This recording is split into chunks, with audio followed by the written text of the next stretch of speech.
Welcome to the Talkin VAWLS Network. My name is Boogie Bentley. Hope you guys are having a great Monday morning. Tennessee went into this past weekend, obviously 20-plus guys on campus, a lot of elite talent, but they needed to make up a little ground on a couple of five-star wide receivers. Caleb Cunningham and Jamie French were both in town. You know, recruiting at the wide receiver position this cycle has been a little strange, been a little odd. When you look at the board, of course, you've already got four-star wide receiver in-state prospect Darius Jackson in the boat. Coach Rice brought him to the table for a live film breakdown, said this guy is elite. He's a playmaker. We've kind of seen his stock rise since we did that live stream. Also, in-state prospect Joakim Dotson is committed in this class of 25. But then when you look at some of the names on the board, right? Derek Meadows, a four-star wide receiver. The staff canceled his visit. Cameron Sparks, what we thought was an elite in-state prospect. We kind of penciled in those in-state guys. We thought they were Tennessee leans, but Cameron Sparks really not a take at Tennessee. Marcus Harris, four-star wide receiver out of Modern Day in Santa Ana, California,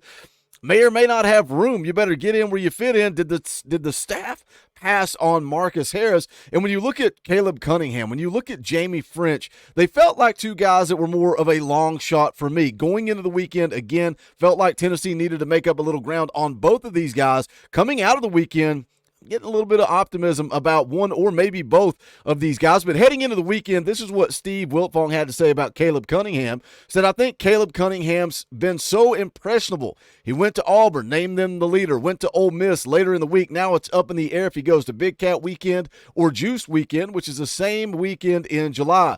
He goes on to say that Caleb Cunningham had a fantastic official visit at Florida, gave it a 10.5 out of 10.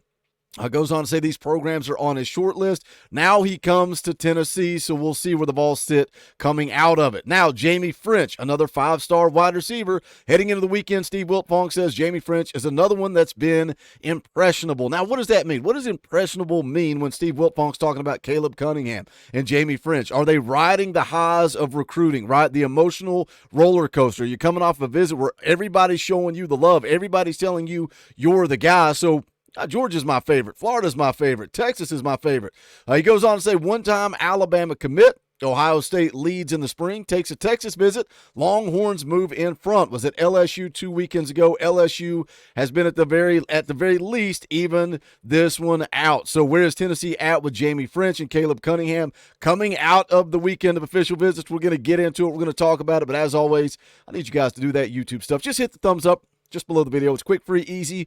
It helps the channel, and I would appreciate it. Also, if you're new to the Talkin VAWLS Network, welcome. We're not experts here. We're not insiders, media, journalists, reporters. We're none of that. We don't break news. We talk about news. We speculate. We get into rumors. We do what fans do. This channel is for the fans, by the fans. If you like what we do, make sure you subscribe. Click that bell for notifications. You won't miss out when we go live or when we drop a video. Tomorrow night, Tuesday night, I'm going live at 6:30 p.m. Eastern Time. Now, 30 minutes into that stream, at 7 p.m. Eastern Time, we're launching the official Talkin VAWLS Patreon. If you want to be a member of the EA Sports College Football 25 Talkin VAWLS Dynasty, I confirmed with Dauber last night. He's going to be in the Dynasty with us. So myself, Coach Jay, Coach Rice, Dauber, we're all going to be in there. PlayStation 5, if you want to be a part of it, you better be here at 7 p.m. tomorrow night and get in on that Patreon. And then we're going to auction off who gets to pick their team first. Everybody's saying, Boogie, I want to pick my team first. We're going to auction off those first few picks tomorrow night, so make sure you guys are in the chat. Wednesday night at 7 p.m. Eastern Time, we're going to be talking a little Vol football recruiting. But let's jump into it. Let's kick things off here with Caleb Cunningham, a five-star wide receiver, top 15 prospect, 6'2", 180 pounds out of Mississippi. Now, the reason that I kind of had doubts here, Caleb Cunningham, it seemed like he was not going to leave the state of Mississippi. Is that still the case? Doesn't seem to be. That's one of the things that Matt Ray put out, is that he is definitely planning to leave the state of Mississippi, which is very interesting because that's kind of the opposite of everything that I've kind of seen, heard, or read about Caleb Cunningham before this visit. Again, not a lot of buzz around the Vols, but coming out of this thing, said I enjoyed being around and spending time with Coach Pope and some of the other coaches on staff. It was a great weekend. Really enjoyed it. I really liked bonding with George McIntyre, Jamie French, David Sanders. We all got on a boat. We went tubing. It was really fun. Now, you hear the peer recruiting there, right? Obviously, George McIntyre is the guy that's been peer recruiting for Tennessee, very hot and heavy. But now we're starting to hear a lot about David Sanders, a guy that I've said multiple times I feel like Tennessee is way out front for. I think Tennessee leads for. But how many of these guys are taking these visits together? And if David Sanders pulls the trigger, does that lean Caleb Cunningham to maybe want to come play at Tennessee? 5-star players want to play with other 5-star players. Elite talent wants to play with elite talent.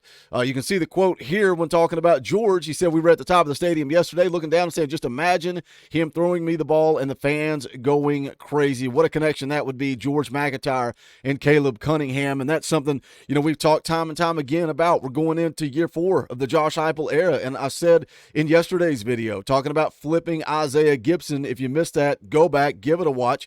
But I talked about 2024, and these guys, Caleb Cunningham and Jamie French, are going to make decisions late. They're not coming off the board early like some of these other guys. Once you start getting into the season, success matters. And when college game days come into town for the Florida game or for the Alabama game, like similar to what we saw in 2022, college football playoff or bust. I think Josh Heupel needs to go win some ball games this year, and I think the class of 25 has the opportunity to be something special.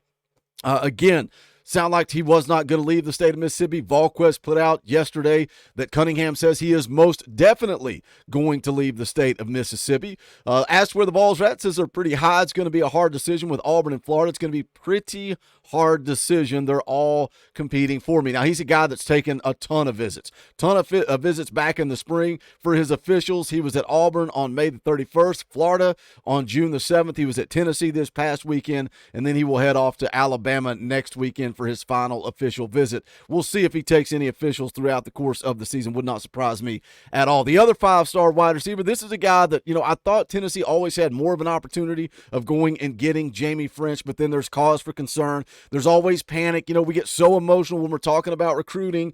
He's a guy that, last month Texas was the clear-cut front runner, but then he takes a trip to LSU.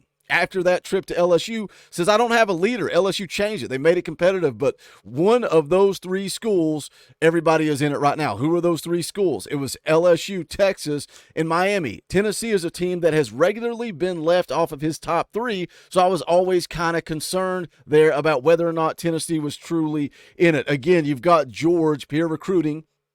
He said, George was on me a lot. George has been my guy for a long time. He just wants me to come play with him. We are in the same class. He keeps saying we can be something special. How much does that mean? How much does that matter to Jamie French? Now, VolQuest put out going into the weekend, they talked about how Jamie French has been all over the place with his recruitment, and they said, we totally wouldn't rule out the Vols right now, even if they are perceived to be behind LSU and Texas, with Ohio State still lingering. So is Tennessee in that top 3? I thought this was an interesting thing worth making note of. Matt Ray puts this out on Twitter. Jamie French kind of goes into details of his official visit, but then he plans to return to Tennessee for another visit before his decision. He said, Tennessee is definitely in my top 3. I don't have a top school yet. I'm looking to get back out here in July for their last event. So that is huge. A guy that, again, is going to take his decision into the season.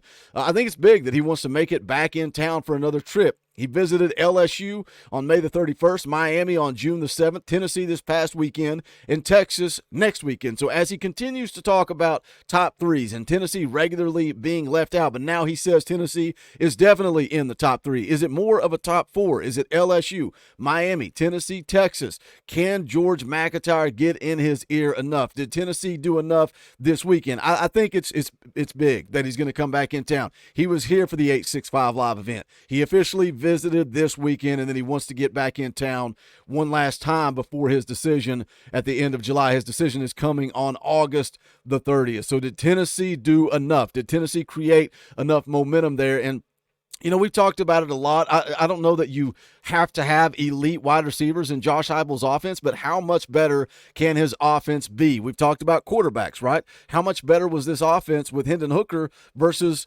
with Joe Milton? How much better is this offense going to be with Nico and with George McIntyre and with Brandon? And the list goes on and on and on, because Josh Heupel is always recruiting elite quarterbacks. But how much better can the offense be when you're landing elite talent at wide receiver like Jamie French, like Caleb Cunningham, like Mike Matthews, like Braylon Staley? How much more elite can it be if you're landing guys like David Sanders, like Juan Gaston, like Josh Petty? Josh Heupel's got to close. That's the theme. That's the narrative. I think Tennessee needs to win some ball games this fall, and Tennessee needs to close on this class of 2025. Jump into the comment section. Let me know your thoughts. Overall recruiting thoughts of the weekend. We're going to continue to cover it. Probably drop more videos. Maybe another one this afternoon, tomorrow, and then again Tuesday night, 6:30 p.m. Eastern Time. Be here if you want to be a part of the EA Sports College Football official Talkin VAWLS Dynasty. And then Wednesday night, 7 p.m. Eastern Time, myself, Coach Jay, Coach Rice, we're going to be breaking down this past weekend of official visits and looking ahead to another huge weekend of recruiting for Tennessee. But that is going to do it for this one. This is the Talkin VAWLS Network. My name's Boogie Bentley. Go Big Orange.